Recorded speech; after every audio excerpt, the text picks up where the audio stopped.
Antes de mergulhar nesta história incrível, considere se inscrever no canal e ativar o sininho. Cada história aqui tem algo a dizer. E você não vai querer perder nenhuma. O inverno se instalara abruptamente na pequena vila de Saint-Lupin, perdida entre montanhas majestosas e florestas antigas, onde o vento parecia sussurrar segredos esquecidos. A neve caíra sem aviso, cobrindo tudo em seu caminho, tornando as estradas intransitáveis. Os campos, normalmente verdes e vibrantes, estavam agora congelados sob o manto de um branco ofuscante. As árvores, desfolhadas, erguiam-se como fantasmas congelados, com seus galhos quebrados pelas rajadas de vento. O horizonte parecia engolfado por um mar infinito de inverno. Os aldeões, por sua vez, haviam se recolhido em suas casas, vivendo de suas escassas reservas, rezando para que o inverno rigoroso não atingisse com muita força os mais vulneráveis. Lareiras crepitavam suavemente sob o calor da lenha, e as janelas estavam cobertas por cortinas grossas, protegendo o interior do frio congelante lá fora. As pessoas mal ousavam sair, cientes do perigo representado pela neve que continuava a cair, cobrindo tudo como um manto mortal. No coração da vila, a antiga igreja de Saint-Lupin erguia-se com uma força silenciosa, solitária, porém indomável, no centro da vida comunitária. O edifício, erodido pelo tempo, trazia vestígios de séculos de fé e devoção. As pedras cinzentas da fachada estavam corroídas pela umidade, mas a igreja era um santuário para as almas cansadas do inverno e da vida. O edifício parecia prosperar no silêncio, um silêncio imbuído de respeito e reverência. O padre Matthew era seu guardião. Um homem na casa dos 60 anos, com cabelos tão brancos quanto a neve que caía nas ruas de sua aldeia. Suas mãos eram grossas e ásperas, testemunhando os anos passados cultivando a terra e consertando os antigos prédios da casa paroquial. Ele viverá sozinho por décadas, um solitário por escolha, uma solidão que aprenderá a aceitar e depois a valorizar. Sua existência era simples e pontuada por orações, missa dominical e visitas aos paroquianos. Dizia-se dele que carregava consigo uma dor antiga, uma dor que nunca encontrara voz, uma dor que nunca se dissipara, mas que ele escondia com um sorriso gentil e a sabedoria adquirida através das dificuldades. Nunca houve uma família para o padre Matthew, pelo menos não uma que ele tivesse escolhido. Ele fizera um voto de pobreza, castidade e obediência a Deus. No entanto, apesar da fé, seu coração nunca se libertara completamente do peso do passado, dos arrependimentos e do amor que perderá. Era uma vez um homem como qualquer outro, com sonhos, ambições e uma vida diferente. Mas um dia, ele abandonou tudo isso para seguir uma voz interior que lhe dizia para servir, guiar almas perdidas e curar feridas invisíveis. Ele nunca tentará reverter essa escolha, mas nunca conseguirá apagar as lembranças do que havia sacrificado. Naquela manhã de domingo, enquanto a missa estava a todo vapor, o ar na igreja parecia mais pesado do que o habitual. Uma estranha tensão pairava, imperceptível, mas muito presente, como se o mundo exterior estivesse prendendo a respiração, esperando por algo iminente. O céu acima da vila era de um cinza quase metálico, como um mar de aço pronto para engolir o mundo. Dentro da igreja, os sussurros das orações se misturavam ao som dos sinos ressoando na alma de todos. Os fiéis, com os olhos baixos, recitavam as orações, absortos na solenidade do momento. Padre Matthew, com sua voz profunda e reconfortante, liderava os cânticos, mas até ele sentia que algo estava errado, como se o próprio ar estivesse tenso, prestes a explodir. Então, num silêncio quase sobrenatural, a grande porta da igreja se abriu lentamente. Um sopro gélido invadiu a nave como um aviso, um frio glacial que fez estremecer a poeira sobre as velhas pedras.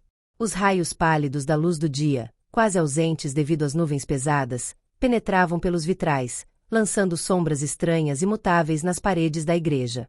Surpresos e temerosos, os olhares se voltaram para a entrada. Ali, na soleira, estava um lobo. Não um lobo de conto de fadas, feroz e ameaçador, mas um lobo majestoso, quase sagrado, que parecia ter saído diretamente de um mito esquecido. Seus olhos, de um âmbar profundo, fitavam o altar. Ele não estava agitado nem hostil. Estava calmo, sereno, quase sábio. Avançou lentamente, com as patas leves no chão congelado da igreja, e parou no centro da nave, como se esperasse por algo. Os fiéis, petrificados, não se moveram. Alguns gritos abafados escaparam, enquanto uma mãe, agarrada ao filho, sussurrava orações. Um tremor percorreu a congregação, um medo irracional se espalhou, mas o lobo não se moveu.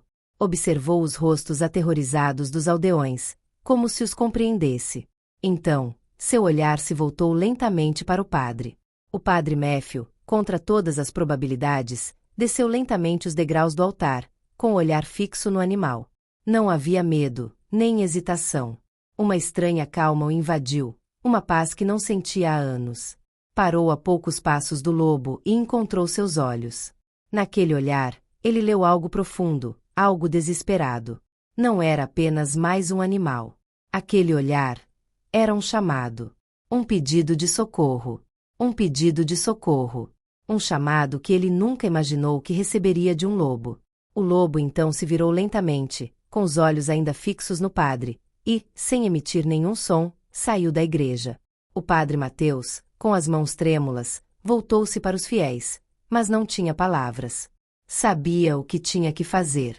Sem dizer mais nada, ele seguiu o lobo, carregando consigo uma pergunta que o assombrava, uma pergunta que nunca o abandonaria: por que aquele lobo chamara? E que verdade ele descobriria na floresta silenciosa? Caminhou por um longo tempo, sem se importar com o frio que lhe queimava a pele ou com o vento assobiando entre as árvores. O silêncio da floresta parecia denso, quase palpável, como se cada galho, cada pedra, cada sopro de vento estivesse sendo escutado e observado. O lobo, sem olhar para trás, traçava seu caminho pela vegetação rasteira, avançando com calma e segurança. De vez em quando, parava, virava-se brevemente, verificando se o homem ainda o seguia, antes de prosseguir seu caminho. Padre Matthew não sentia medo nem preocupação. Era como se uma estranha tranquilidade o envolvesse, como se cada passo o afastasse das memórias da igreja, de sua vida como padre, da imagem que havia forjado para si ao longo dos anos. Ao contrário, sentia-se como se estivesse mergulhando em algo mais profundo, algo mais antigo. Era como se a própria floresta, essa imensidão silenciosa, lhe sussurrasse coisas esquecidas. Uma lembrança despertava dentro dele, uma lembrança que ligava aquele lugar, aquele lobo e a uma história que ele havia cuidadosamente enterrado. O vento assobiava entre as árvores desfolhadas, seus galhos como braços estendidos em direção ao céu cinzento, como se observasse aquela estranha procissão. Os passos do padre ecoavam pela vegetação rasteira nevada, e cada respiração parecia amplificada no ar gélido do inverno. A atmosfera era pesada, quase mágica, como se a própria floresta guardasse um segredo que só o padre Matthew pudesse decifrar. O lobo avançava com silenciosa determinação, como se soubesse exatamente para onde estava indo, como se estivesse conduzindo aquele homem em direção a um destino que ele ainda não havia compreendido completamente. Numa curva da trilha, a luz se apagou por um instante, e as árvores formaram uma cortina que obscurecia a vista. Então, de repente, o padre viu algo que o fez parar de repente. Um arrepio de emoção percorreu seu corpo. Ali, diante dele, por entre os galhos, uma silhueta familiar surgiu. Uma velha cabana de madeira, isolada, meio escondida pela neve e pela vegetação. Parecia abandonada há décadas, com as paredes corroídas pelo tempo, as janelas quebradas e o telhado deteriorado pelos anos. O coração do padre Matthew afundou violentamente. Estava lá. Lá ele viverá, em sua juventude, em uma vida que deixará para trás. Lá, naquela cabana, ele viverá com ela. Com Clara. Clara. A mulher que ele amara mais do que tudo. Ainda se lembrava do seu sorriso, dos seus cabelos negros como ébano, da ternura das suas mãos. Conheceram-se jovens, antes que a vida os separasse. Mas ele, acreditando na sua vocação religiosa, renunciara a ela, aquele amor, em nome de Deus. Uma decisão que ele acreditava acertada na altura, mas que, ao longo dos anos, se tornará uma ferida aberta no seu coração. Ele a deixará para trás, sem olhar para trás, sem procurar compreender o que estava a abandonar. Poucos meses após sua partida, Clara engravidou. O padre sabia, sem jamais admitir, que a criança era sua. Mas ele nunca teve coragem de retornar. Ele havia fugido de suas responsabilidades, refugiando-se em sua fé, em seu sacerdócio, convencido de que era o único caminho destinado a ele. E então, um dia, ele soube que Clara havia desaparecido, que ela havia desaparecido sem deixar rastros. Apenas uma menina de 3 anos havia sido encontrada, acolhida por uma família da cidade vizinha. Ele não olhou. Ele nunca teve coragem de olhar. E agora, ali estava o lobo, que o havia conduzido àquela cabana, aquele lugar onde tudo começara, mas também onde tudo terminara. O lobo parou, fixou seu olhar âmbar no padre e, lentamente, aproximou-se da porta. Sem dizer uma palavra, o padre Matthew entrou, impelido por uma força que não conseguia explicar. Lá dentro, o ar era úmido e frio, mas uma pequena fogueira ardia na lareira, lançando uma luz trêmula sobre o cômodo. A cabana era simples, quase espartana, mas havia algo inexplicável nela. Uma sensação de intimidade, de refúgio, de abandono. E ali, encolhida num canto perto da lareira, uma jovem dormia. Ela era tão frágil, quase frágil, uma figura frágil envolta em cobertores desgastados.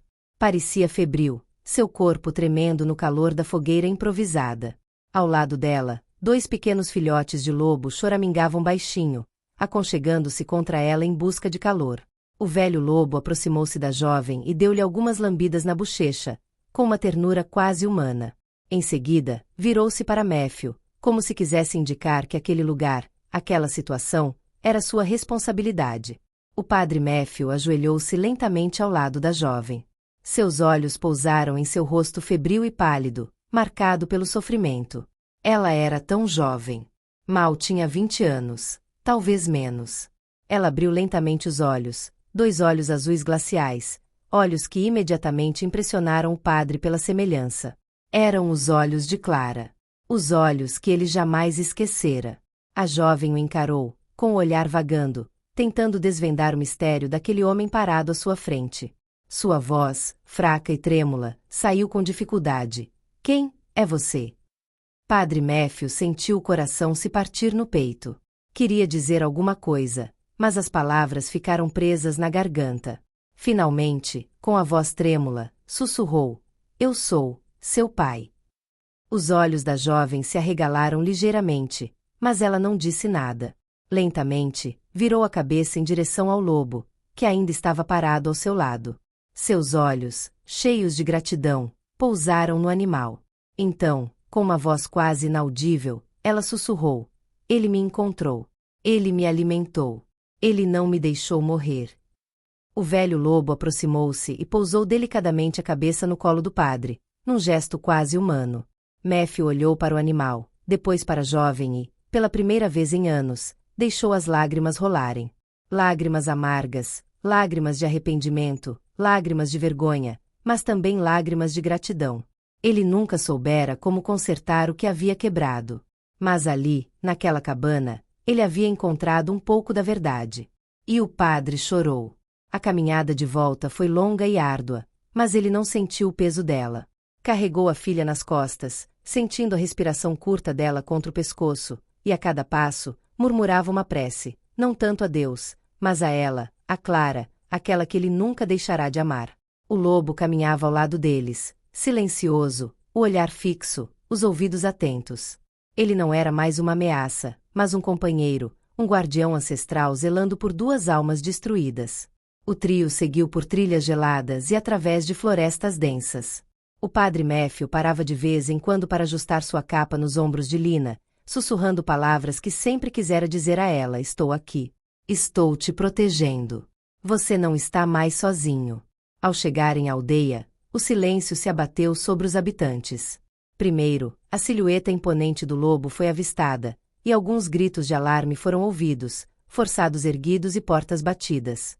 Mas, atrás dele, viram o padre, com o rosto marcado pelo cansaço, mas iluminado por uma nova luz, carregando uma jovem mulher contra si, como um pai carregando um tesouro redescoberto. O choque foi grande. Padre Mateus, figura austera e devota, trouxe de volta uma criança selvagem, protegida por uma fera. Os mais supersticiosos viram isso como um milagre. Os outros, um mistério. Todos, um sinal. Ele tratou Lina com os recursos da aldeia. Médico, herbalista, velhas com dedos trêmulos. Cada um deu um pouco. O padre nunca saiu de perto dela. Dormia numa cadeira de madeira, rezava ao seu lado, contava-lhe histórias que inventava desajeitadamente para compensar os anos de silêncio. O nome dela era Lina. Um nome doce, como o sopro de uma lembrança. Ela era forte apesar da fragilidade, corajosa apesar das feridas, e em suas ações, ele reencontrou Clara, sua determinação, sua luz, seu silêncio teimoso. Aos poucos, Lina falou. Relatou os anos solitários, as noites frias, as perguntas sem resposta. Crescerá entre as pedras, as árvores, e às vezes os sussurros do vento lhe pareciam os de uma mãe perdida. O velho lobo a encontrara no inverno, quase morta. Desde então, nunca mais a abandonara. Fora ele, disse ela, quem lhe ensinara paciência, vigilância, confiança. O lobo, entretanto, retornou à floresta. Mas era frequentemente visto rondando os limites da aldeia, sempre à distância, às vezes sentado de frente para a igreja, como se esperasse por algo, ou alguém. Algumas crianças diziam que ele vinha para ouvir os sinos. Outras, que ele vigiava a jovem que outrora dormia sozinha sob as estrelas. As estações passaram. Lina recuperou as forças. Permaneceu na aldeia, com o homem que se tornará mais do que um padre, um pai, um homem reconciliado consigo mesmo. Juntos, reconstruíram não apenas um vínculo, mas uma paz profunda. O padre Mathieu já não falava com a autoridade de outrora. Ouvia mais. Às vezes, sorria silenciosamente. Sua expressão havia mudado. Um dia, ele mandou esculpir uma placa na pedra, bem ao lado do altar da igreja. Era simples, sem ornamentação, mas cada palavra vibrava como uma oração. Às vezes, Deus não fala através da voz de um homem, mas através dos olhos de um lobo. E todo inverno, quando o vento uiva entre as casas e a neve cobre os telhados, disse que o velho lobo vem e senta-se na soleira da igreja. Ele permanece ali, imóvel, de frente para o altar, com os olhos brilhando na noite. Como uma testemunha. Como uma lembrança. Como um mensageiro do perdão, do amor e da verdade redescoberta.